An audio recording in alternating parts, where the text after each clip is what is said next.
What if I told you that giving away free food to a hungry child could make you a millionaire? Keisha Williams had $18 to her name. Her daughter needed new shoes. The rent was due in 3 days. But when she saw 12-year-old Thomas shivering outside Rosa's diner, she didn't think twice. She opened that door and fed him anyway. Every single morning for 3 months, using her own tip money, never asking for anything back. She had no idea this boy's father had been watching her, every day, from those black cars parked across the street. She had no idea Thomas wasn't just any ordinary kid. And she definitely had no idea that when those SUVs pulled up that Friday morning, everything would change forever.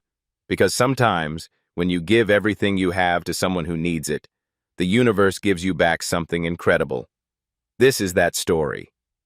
But let's go back to the beginning, when Keisha thought her biggest worry was just making rent. 5:30 a.m.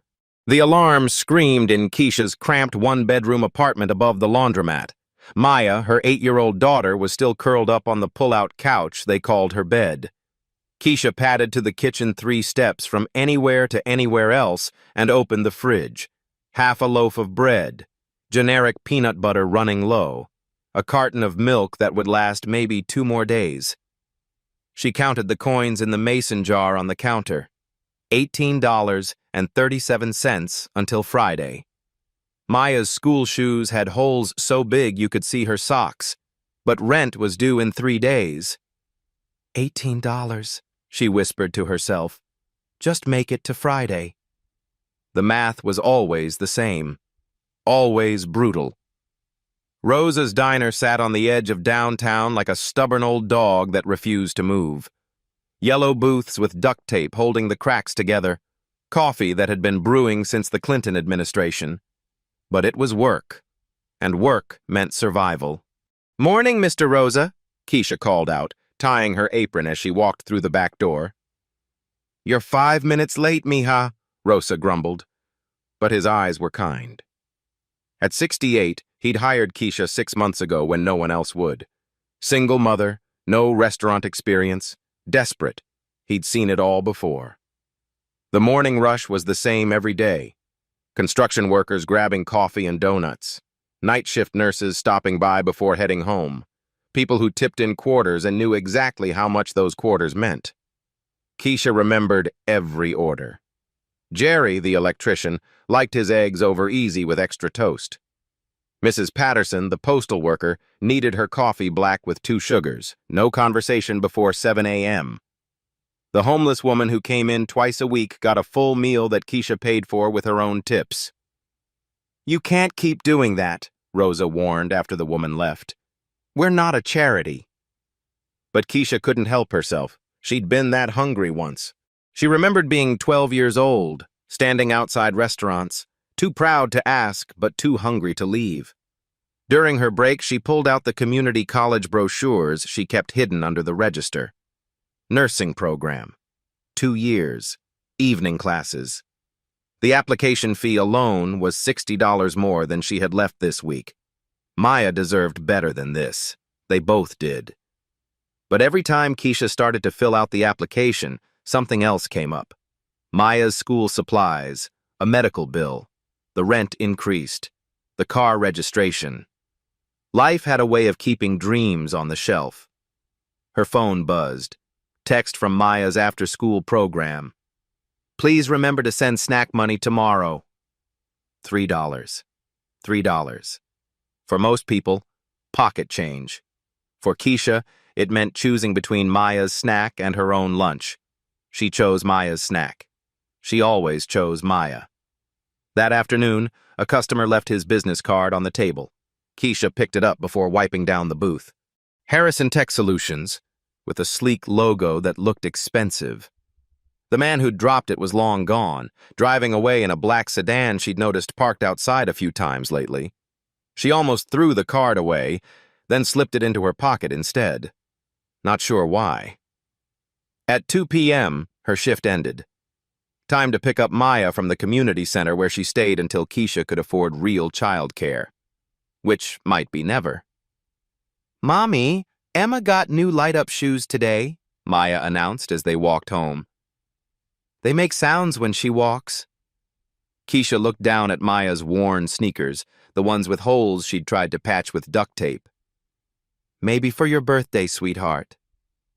Maya's birthday was 4 months away. By then, winter would be here, and Maya would need boots, not light-up shoes. That evening, after mac and cheese dinner and helping with homework, after Maya finally fell asleep on the pull-out couch, Keisha sat at their tiny kitchen table with a calculator and a stack of bills. Rent, $850. Electric, $127. Phone, $45. Maya's after-school program, $120. Groceries, whatever was left, which was usually around $40 for the whole month. She had 2 jobs, the diner and cleaning offices on weekends, and it still wasn't enough. It was never enough. The nursing school brochure lay open beside her. Transform your future, the headline promised. Evening classes available. Keisha traced the words with her finger. She was smart enough. She was hard-working enough. She just wasn't lucky enough to have been born into a family that could help with tuition. She whispered a prayer, the same one every night. Please just give me one break. One chance. I promise I won't waste it. Outside, a black sedan drove slowly past their building, pausing for just a moment before disappearing into the night. Keisha didn't notice. She was too busy figuring out how to make $18 last until Friday. What she couldn't have known was that someone had already noticed her. Someone who had been watching. Someone who was about to test just how far her kindness could stretch. Then came that Tuesday morning when everything started to change, though she had no idea yet. The rain hit the city like a punishment. By 6 a.m., water was rushing down the gutters, turning streets into rivers. The weather app on Keisha's cracked phone screen flashed flood warnings. Rosa had called in sick with his back acting up again, leaving Keisha alone to open the diner. She flipped the sign to "Open" and watched the empty street through rain-streaked windows. Days like this meant maybe 5 customers all morning. Days like this meant going home with $12 in tips instead of 20. She couldn't afford $12 days. The police scanner behind the counter crackled with reports of road closures and accidents. The kind of morning when smart people stayed home. The kind of morning when Keisha still had to work because staying home meant no money at all. She was refilling the coffee machine when she saw him. A small figure across the street, hunched under a jacket that was too thin for the downpour. Even through the rain, she could tell he was soaked through. A boy, maybe 12 years old, standing under the broken awning of the closed electronics shop. He wasn't waiting for the rain to stop. He was staring at the diner. Keisha watched him for 5 minutes, 10 minutes. He didn't move, just stood there in the rain, backpack clutched against his chest, looking through the window like he was trying to solve a puzzle. She'd seen hungry kids before. This was different. This boy had that look, the one she remembered from her own childhood. Pride fighting with need, wanting help, but not knowing how to ask for it. His lips were turning blue.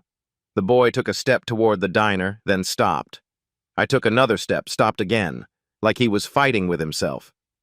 That's when Keisha noticed his shoes. Expensive sneakers, but worn down to nothing. Designer brand, but the soles were separating from the leather. The kind of shoes that used to be nice, but had walked too many miles. His clothes told the same story. Good quality, but old. Clean, but carefully patched. Someone was taking care of this boy, but they didn't have much to work with. She knew that story. She'd lived that story. The boy pressed his face against the window, cupping his hands around his eyes to see inside. When he spotted Keisha looking back at him, he jumped away like he'd been caught stealing. But he didn't leave. Keisha's heart cracked a little. She'd been that kid once. Standing outside the bakery after school, smelling the bread, counting the change in her pocket and knowing it wasn't enough. She walked to the door and turned the lock. "Honey, you're soaked through," she called out. "Come inside before you catch pneumonia." The boy froze. I don't have money for food, ma'am." His voice was polite. well-spoken. But underneath the politeness was something that made Keisha's chest tighten. This wasn't a kid looking for a handout. This was a kid who was genuinely hungry. "Good thing I made way too many pancakes this morning," she lied smoothly. "Can't let them go to waste." "What's your name?" "Thomas." He stepped inside, dripping water onto the worn linoleum. "Are you sure? I really can't pay." "I'm Keisha." "And I'm sure." She grabbed a towel from behind the counter. "Sit anywhere you like." Thomas chose the booth farthest from the window, back to the wall. Street smart. This kid had learned to watch his surroundings. While Keisha cooked, Thomas sat perfectly still, hands folded in his lap. Waiting. Not demanding. Not complaining about the wait time or asking for extra anything. Just grateful. "You walk to school from here?" she asked, sliding a plate of pancakes and scrambled eggs across the table. "Yes, ma'am." "About 2 miles. 2 miles in this weather. No wonder he was soaked. Wonder he. Every day?" Thomas nodded, cutting his pancakes into precise, small bites, making them last. "My grandmother works nights. She's sleeping when I leave for school. No parents mentioned. Living with grandmother. Walking 2 miles to school." The picture was getting clearer, and it looked familiar. "Well," Keisha said, refilling his orange juice, "looks like we both got here early. This can be your spot. Every morning, 6:45. Deal?" Thomas looked up at her, eyes wide. For a second, she thought he might cry. Instead, he nodded. "Deal. But someday I'll pay you back. I promise." "Sweetheart, you just did. You gave me someone to cook for." What Keisha didn't see was the black sedan parked 2 blocks away, engine running, windshield wipers moving slowly back and forth. The man inside had been watching the whole interaction through a pair of high-end binoculars. He picked up his phone and made a call. "She took the bait, just like you said she would." For 3 weeks, their morning ritual continued. But Keisha had no idea she was about to save more than just breakfast. 6:45 a.m. every single day. Thomas would appear at the window like clockwork, and Keisha would have his plate ready. Pancakes on Monday, eggs and toast on Tuesday, French toast on Wednesday. She called them leftovers and mistakes. But they both knew the truth. She was spending her tip money every day. The money she needed for Maya's shoes. The money she needed for her nursing school application. The money she needed to survive. But she couldn't stop. Not when she saw how Thomas ate careful, grateful, making every bite count. Not when she saw how he did his homework at the counter during slow mornings, neat handwriting, advanced math problems that impressed her. "You're smart," she told him one morning, looking over his calculus homework. "My dad taught me," Thomas said quietly. Then he changed the subject, like he always did when family came up. Rosa was getting suspicious. "Keisha, mija, the food costs are up 20% this month. Maybe the suppliers raised prices?" she suggested weakly. Rosa wasn't stupid, but he was kind. He pretended to believe her. The routine was perfect until it wasn't. Wednesday morning, Thomas didn't show up. Keisha kept checking the window, the pancakes getting cold on the griddle. By 7:15, she was worried. By 7:30, she was scared. Thursday morning, same thing. Empty window, cold pancakes, growing fear. Friday morning, 7:30 a.m. Keisha was about to throw away another untouched breakfast when Thomas burst through the door. His eyes were red. His hands were shaking. "They're coming for me today." The words tumbled out between ragged breaths. "Social services. I don't know where they'll take me." Keisha dropped the coffee pot she was holding. It shattered on the floor, but she didn't care. "Slow down, honey." "What happened?" "My grandmother." Thomas wiped his nose with his sleeve. "She had chest pains Tuesday night. They took her to the hospital. Her heart, they say she needs surgery. The pieces clicked into place. No Thomas Wednesday or Thursday because he was at the hospital. No one to take care of him. Where have you been staying?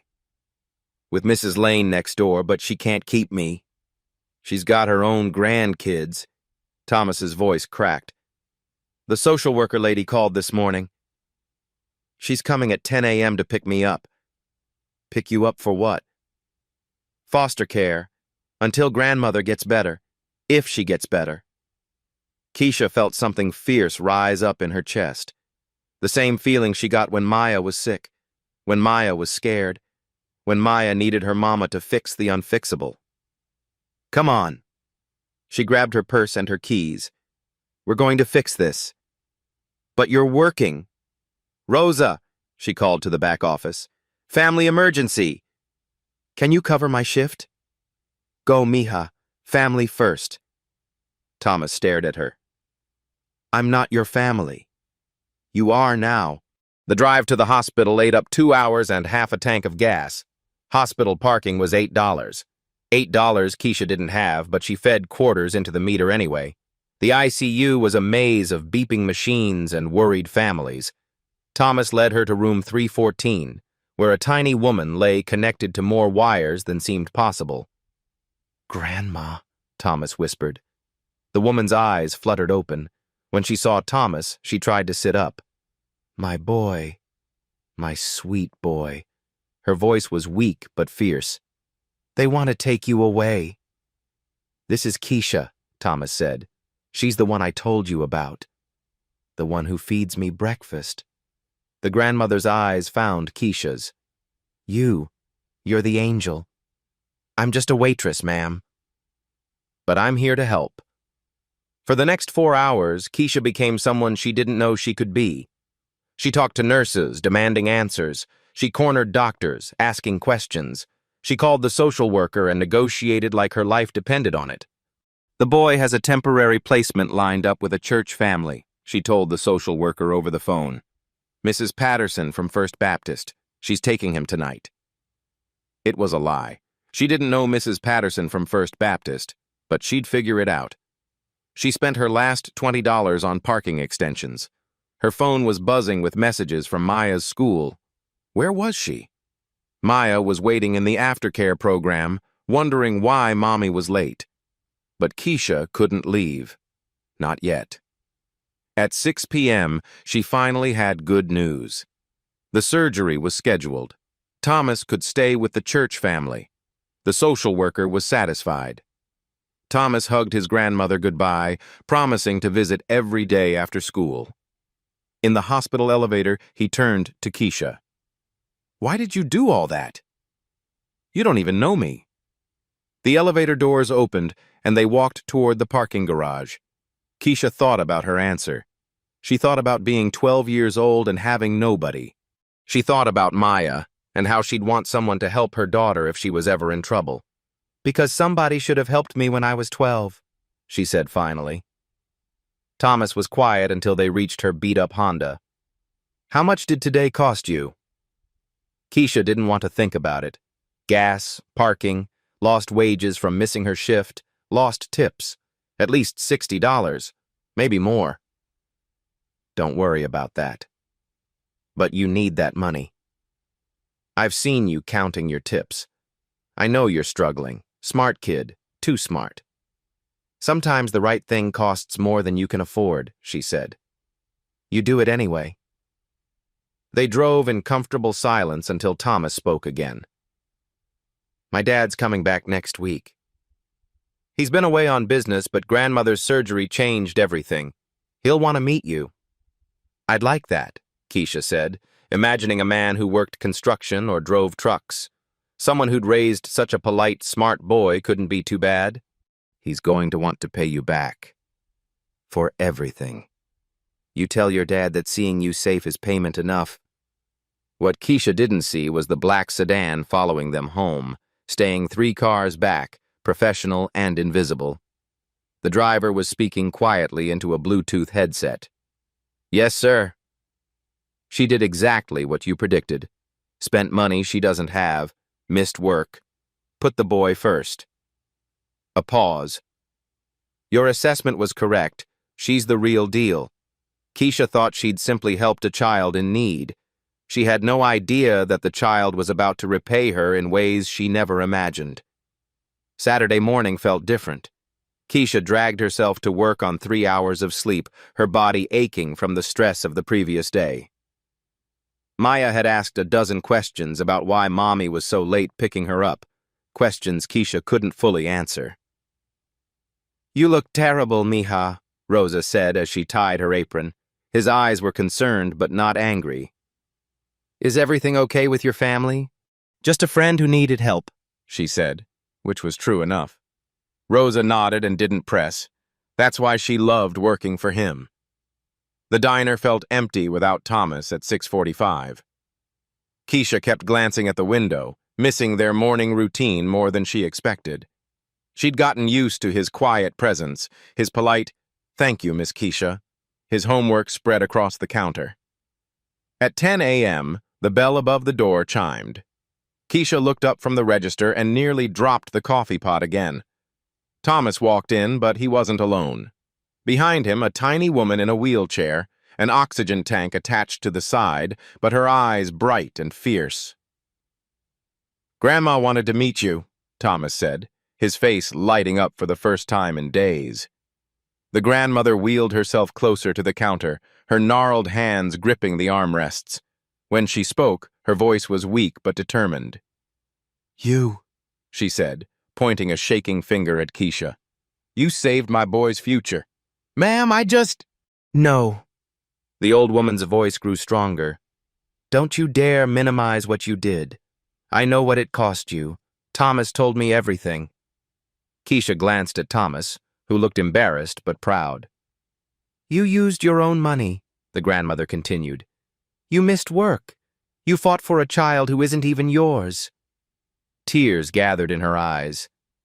"In 68 years, I've met maybe 3 people with hearts like yours."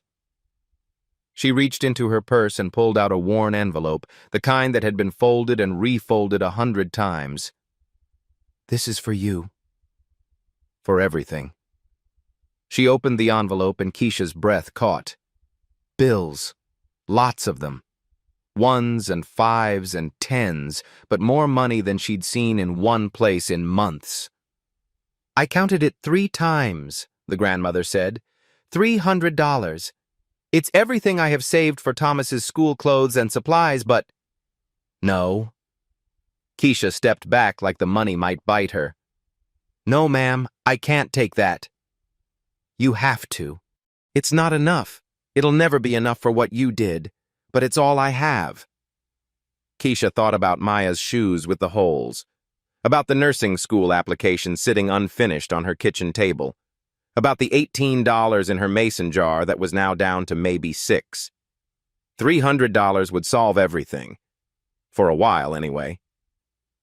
"Ma'am, you need that money for your recovery, for medicine and therapy and—" "I need to know that good people get rewarded for being good," the grandmother interrupted. "The world doesn't work that way enough." Thomas pulled something from his backpack. A keychain, simple but elegant, with a small logo that looked expensive. "My dad got this for me before he left for his business trip," Thomas said.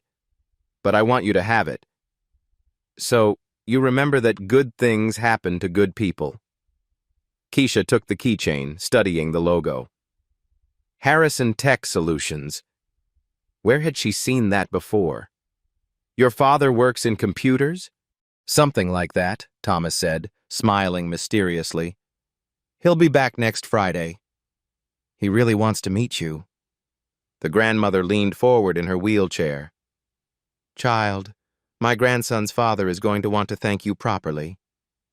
But right now, you take this money. You take it for your own daughter, for your own dreams." Keisha looked at the envelope again. $300. A fortune in her world. "I can't," she said firmly, pressing the envelope back into the grandmother's hands. "Thomas brightened my mornings. That's enough payment." The old woman's eyes filled with tears. Most people would take the money. Most people didn't get to know Thomas, Keisha replied. He's special. You raised him right. What none of them noticed was the man in the expensive suit sitting in the corner booth, newspapers spread in front of him like he was reading. He'd been there for 20 minutes, watching every interaction, listening to every word. He smiled and made a note in his phone. Character assessment confirmed. She's exactly what we need. As their friendship deepened, Keisha began noticing things that didn't quite add up about Thomas's family. Thomas was back to his regular routine, eating breakfast at 6:45 every morning. But now that his grandmother was recovering, he insisted on paying. Real money, not quarters and crumpled dollar bills like most kids his age. Where does a 12-year-old get $20 bills? Rosa asked one morning, watching Thomas leave a generous tip. Keisha wondered the same thing, but didn't want to pry. The boy had been through enough. Still, she started noticing things. His backpack was worn but expensive. Designer brand with a logo she recognized from billboards downtown.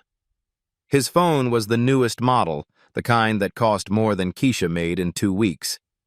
When it rang during breakfast, he'd glance at the screen and sometimes step outside to take calls. Sorry, Miss Keisha. Just work stuff. Work stuff? What kind of work is called a 7th grader?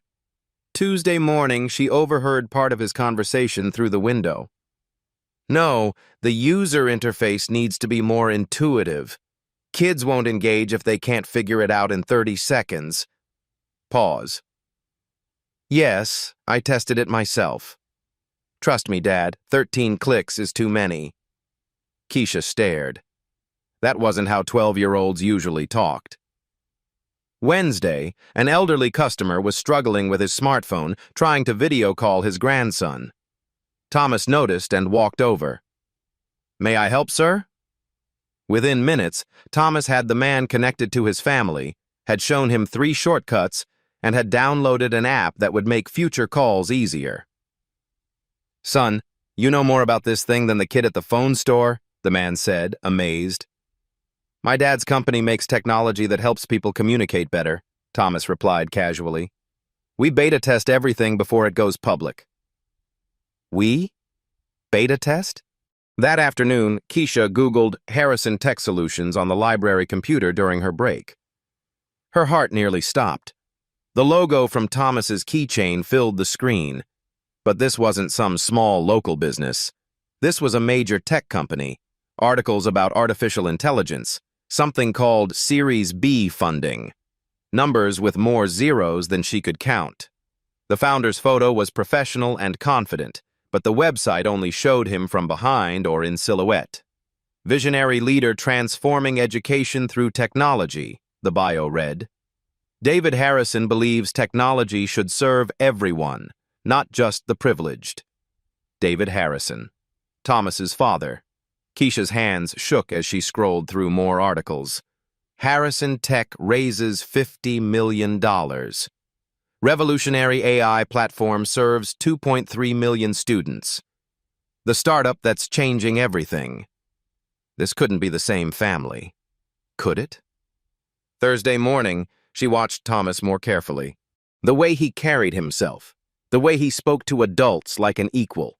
The way he casually mentioned things like market research and user experience.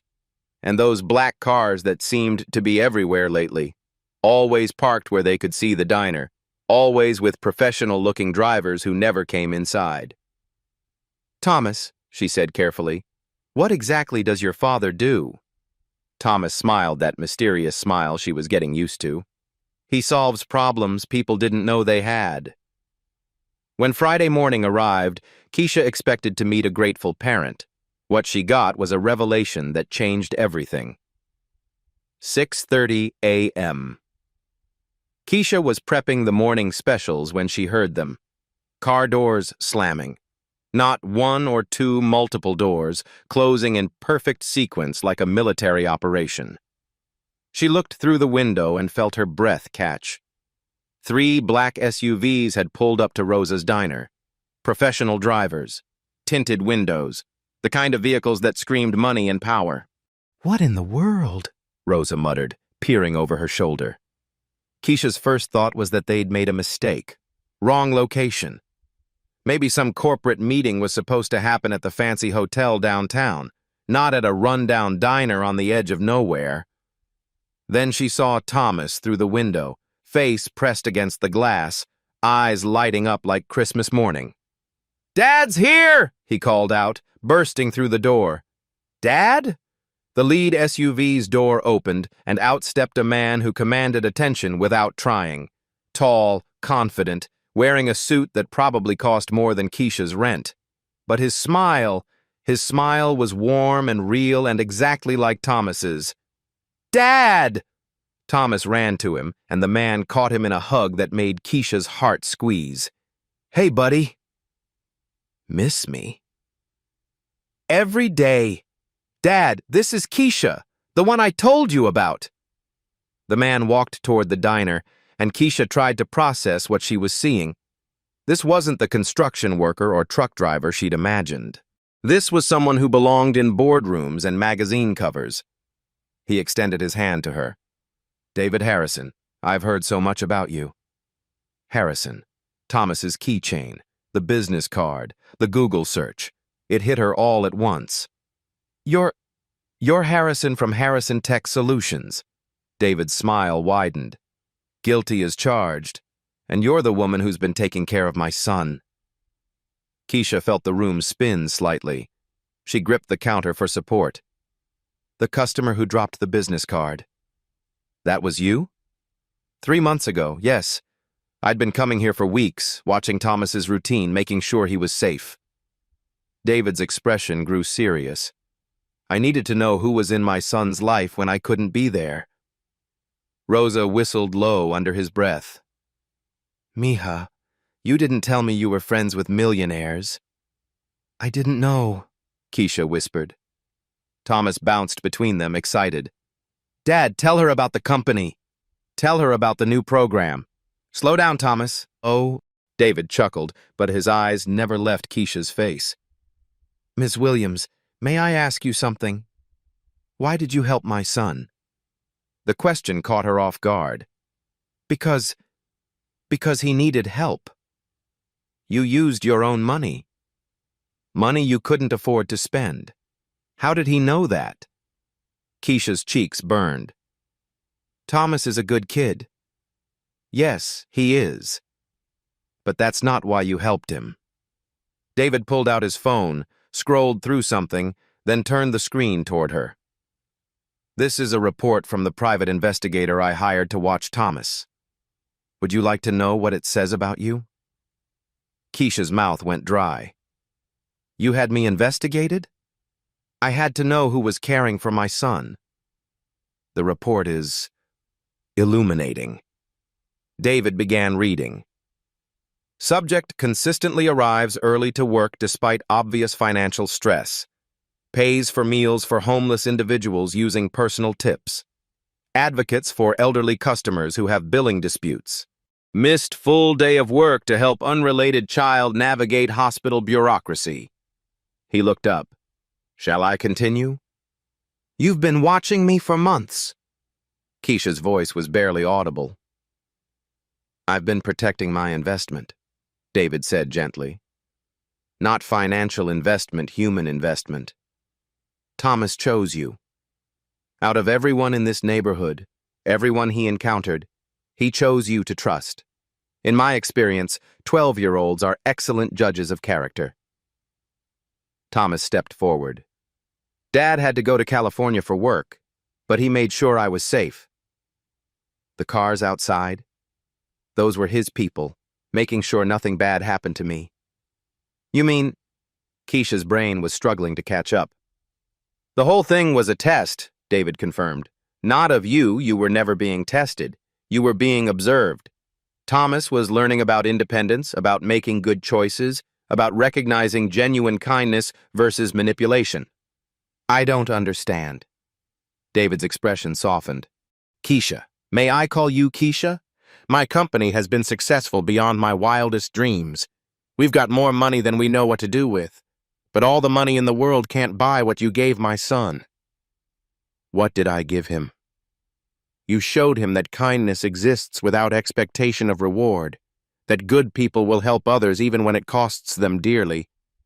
That character matters more than circumstances." David's voice grew emotional. "Do you know how rare that is?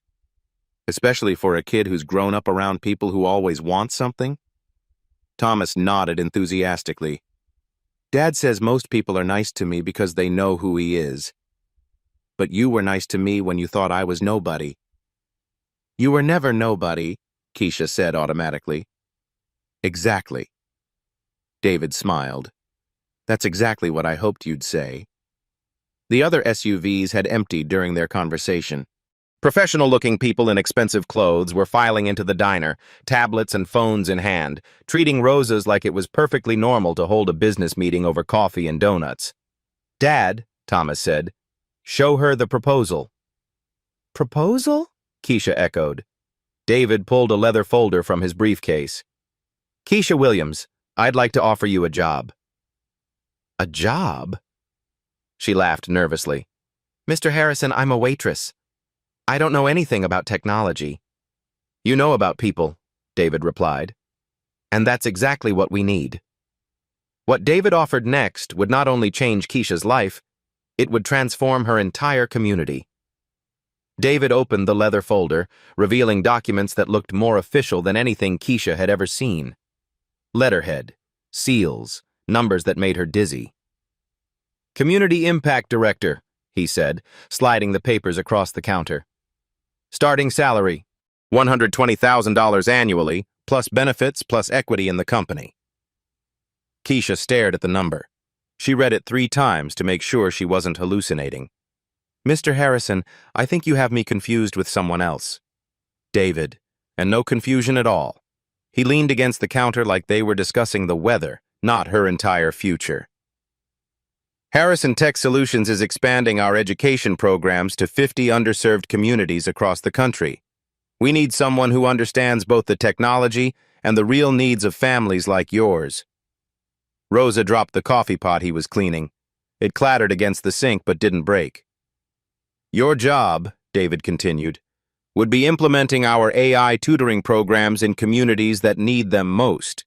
You'd manage a team of 12 community liaisons across 3 states.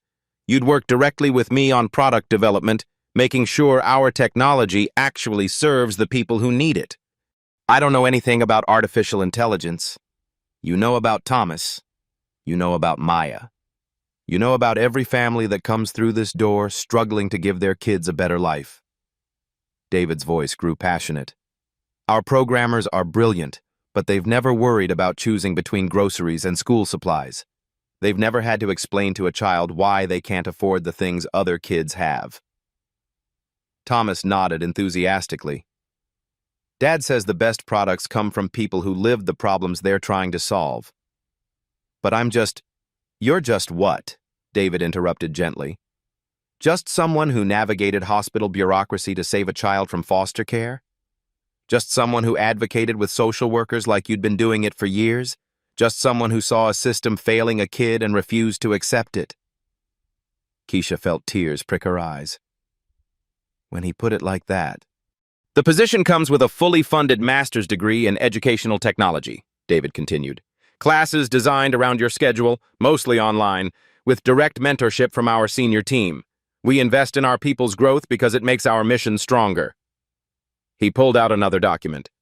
"This is the community investment proposal. Harrison Tech will establish a permanent learning center right here in your neighborhood.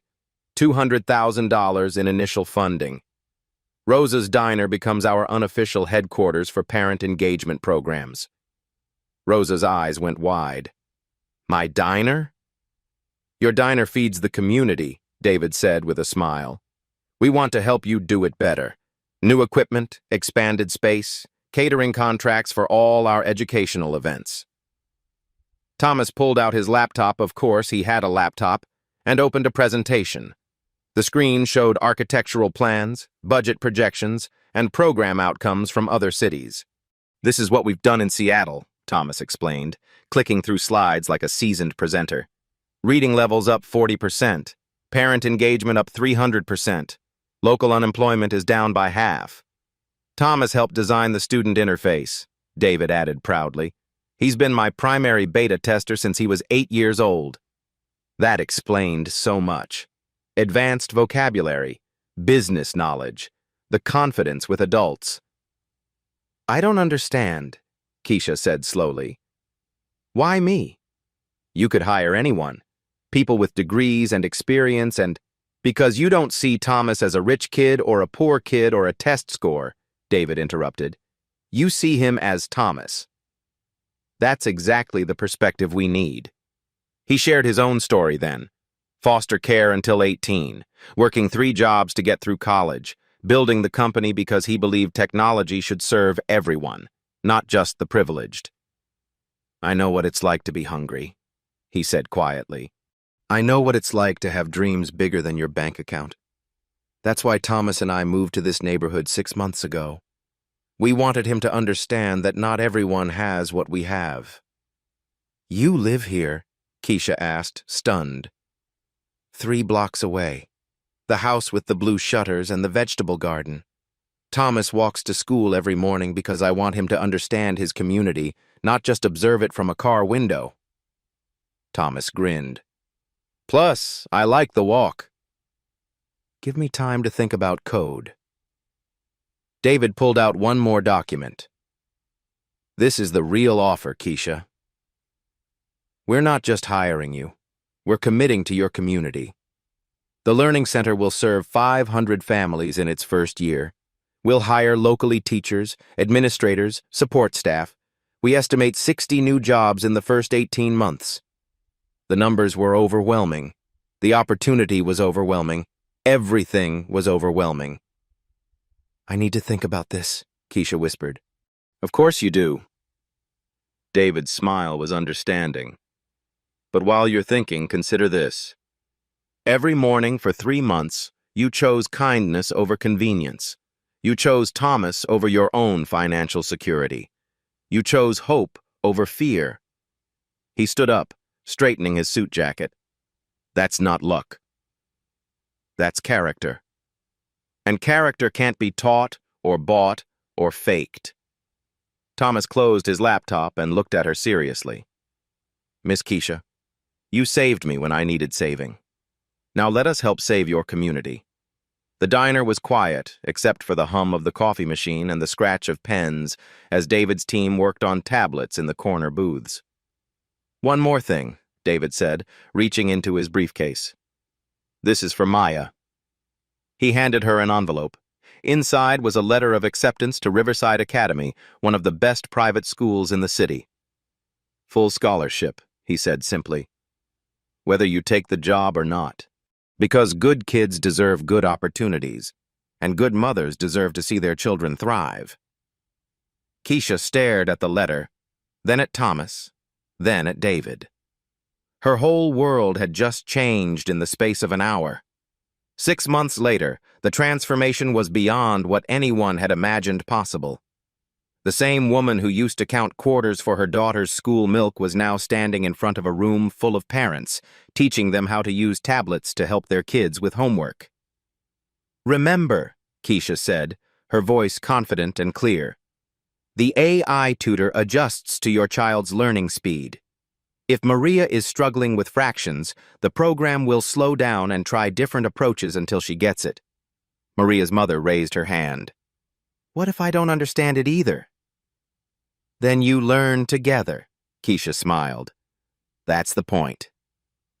The Riverside Community Learning Center buzzed with activity every day after school. What used to be an empty lot between the pawn shop and the laundromat was now a state-of-the-art facility serving 847 students daily. But it wasn't just the building that had changed. Mrs. Lane, Thomas's elderly neighbor, was now the center's head of cultural programming, teaching Mandarin to kids who'd never imagined speaking a second language. The homeless woman Keisha used to feed was clean, employed as a custodian, and taking night classes to become a certified teacher's aide. Rosa's diner had doubled in size and tripled in revenue. The old man who'd struggled with his smartphone was now leading a senior citizens technology class every Wednesday morning. His grandkids visited every weekend, amazed that Grandpa knew more about apps than they did. "Mija, look at this," Rosa called out, waving a newspaper. The headline read, "Local diner owner expands business, hires 15 new employees." Below that, neighborhood unemployment drops 23% following tech center opening. Keisha's own transformation was equally dramatic. Gone were the worn uniforms and tired eyes. She dressed professionally now, but still kept an apron behind her desk at the learning center. Some habits were too good to break. Maya was thriving at Riverside Academy, but she still came to the center every afternoon. She was learning to code from Thomas, who'd become something of a legend among the younger kids. "Miss Maya, can you show me how to make the robot dance?" asked 7-year-old James, whose mother worked 2 jobs and never had time to help with homework before the AI tutoring program. "Thomas taught me, so I'll teach you," Maya said patiently. "That's how it works here." Everyone teaches everyone. The local news had caught wind of the story. Channel 7's education reporter did a feature called "From Waitress to Tech Director, a Community Transformed." "What started as simple kindness," the reporter said, standing outside the learning center, "has become a model for how technology companies can genuinely impact underserved communities." But the most dramatic changes weren't in the newspapers. They were in the kids who now believed college was possible. In the parents who no longer felt helpless when their children brought home assignments they couldn't understand. The elderly residents who weren't isolated anymore because they could video call their families. They were in the local high school's test scores, up 34% across all subjects. In the community college enrollment from the neighborhood, up 156%. In the small businesses opening along the street now that foot traffic has increased. David visited every month, treating Rosa's diner like his second office. He'd sit in the same booth where he'd first watched Thomas and Keisha, reviewing progress reports and planning expansions to other communities. The Harrison model, as education journals were calling it, had attracted attention from universities, government agencies, and other tech companies. Keisha found herself invited to conferences, quoted in articles, consulted by mayors and school superintendents. "How does it feel?" a journalist asked during one interview, "to go from serving coffee to serving as a national model for community engagement?" "I'm still serving," Keisha replied, "just serving more people." The program's success had exceeded every projection. Harrison Tech's stock price had jumped 200% since the community program launched, as investors realized that authentic community engagement wasn't just good ethics, it was good business. Other tech companies were scrambling to replicate the model, but as David told his board of directors, "You can copy our programs, but you can't copy Keisha Williams. She's one of a kind." Thomas, now 13, had grown 3 inches and gained the confidence that comes with knowing you're making a difference. He spent his afternoons teaching younger kids and his evenings working on new program features with his father. "Dad," he said one evening as they walked home past the learning center, "remember when you said this was all an experiment?" "Best experiment I ever ran," David replied. "Think it'll work in other places?" David smiled, watching through the center's windows as Keisha helped an elderly man set up his first email account. "Son, kindness is universal. We just found a way to scale it." 1 year later, the morning ritual continued, but everything had changed. 6:45 a.m. Rosa's Diner. The same time, the same place, but a completely different world. Keisha pushed through the door wearing her professional blazer, but she still had an apron folded in her briefcase. Some traditions were too precious to abandon. Thomas was waiting at their booth, because Rosa had put up a small brass plaque that read, "Reserved for Family," with his homework spread across the table. But instead of 7th grade math, he was working on code for the Learning Center's newest AI feature. "Morning, Miss Keisha," he said, looking up with that same bright smile that had won her heart a year ago. "Morning, Thomas," The usual? You know it. She still served him breakfast. He still insisted on paying, though now his $20 bills came with stories about the kids he'd helped code their first programs. The tip he left went directly into Rosa's new scholarship fund for local students. Maya joined them twice a week, backpack heavy with advanced placement coursework from Riverside Academy. She'd sit next to Thomas, the two of them discussing algorithms and social justice with equal passion. "Thomas, show Miss Keisha the new interface," Maya said, sliding into the booth. "It's for the reading comprehension module," Thomas explained, turning his laptop screen toward her. "We made it so kids can choose avatars that look like them." "Representation matters, right?" "Right," Keisha agreed, remembering the little girl she used to be, looking for heroes who shared her face. The morning rush was different now, too. Construction workers still grabbed coffee and donuts, but many of them were building new community centers in other neighborhoods. Nurses still stopped by after night shifts, but some of them were taking advantage of Harrison Tech's continuing education programs. The line at 7 a.m. now included parents dropping off kids at the learning center before work, elderly residents heading to computer classes, and teenagers who'd discovered that coding could be just as creative as music or art. "Ms. Williams," called out a voice from the door. It was Jennifer, whose son had struggled with reading until the AI program helped him catch up to his grade level. "Marcus got into the gifted program at school." "That's wonderful," Keisha beamed. "Tell him I'm proud of him." These moments happen every day now. Small victories, big dreams coming true. Kids who'd been written off by the system discovering they were brilliant all along. At 8:15, David arrived for his weekly breakfast meeting, sliding into the booth across from Thomas and Keisha like he'd been doing it all his life. "How are the Chicago applications looking?" he asked, reviewing plans for the next community center on his tablet. "Promising," Keisha replied. 3 neighborhoods have submitted proposals. I think the South Side location would be perfect."